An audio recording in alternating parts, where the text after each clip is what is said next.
I never thought I'd be the kind of person this would happen to.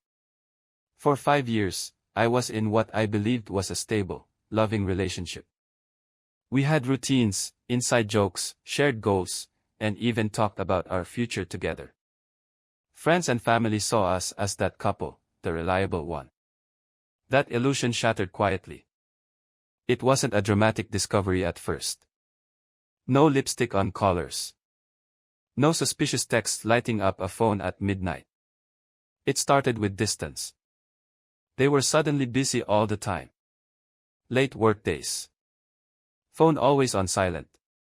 Short answers to questions that used to spark conversations. I told myself I was overthinking. Then one evening, while we were sitting on the couch, they got a message and instinctively turned their phone face down.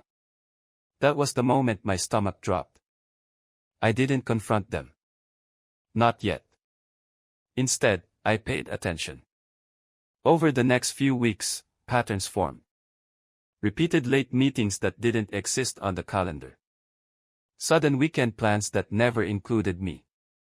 A defensiveness whenever I asked simple questions. Still, I wanted proof.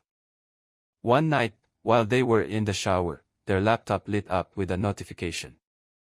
I wasn't even trying to snoop, it was right there. A message preview appeared. It wasn't explicit. But it was personal. Intimate in a way that doesn't exist between coworkers or friends. That's when I knew. I read just enough to confirm what my instincts had already accepted. They were cheating on me. I didn't cry. I didn't yell. I didn't wake them up and demand answers. I closed the laptop and sat there quietly. Because I realized something important.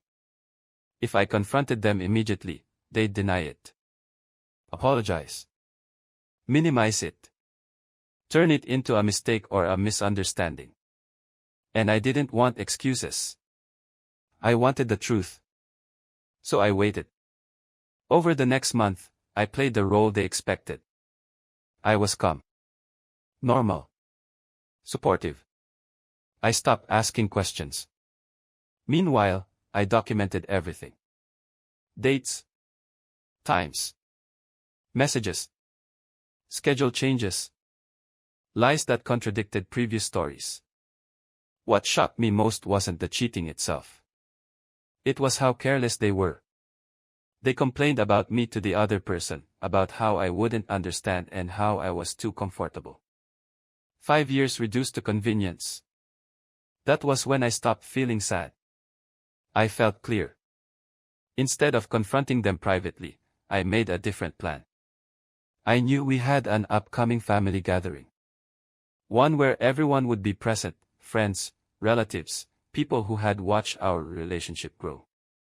I also knew they planned to introduce the other person later, framing our breakup as mutual and unexpected.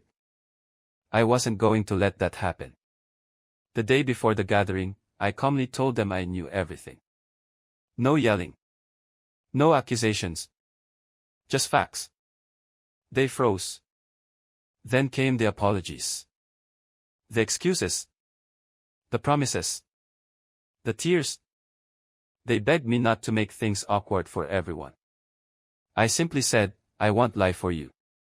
At the gathering, when people asked how we were doing, I answered honestly. We're separating. They were seeing someone else. I didn't name names. I didn't raise my voice. I didn't embellish. I let silence do the work. Their reputation collapsed quietly, the same way my trust had. Friends stopped reaching out to them. Family questioned them. The story they planned to control slipped out of their hands. Within weeks, the other person disappeared. Turns out, they didn't want to be with someone exposed as dishonest. And suddenly, I was no longer the one being replaced.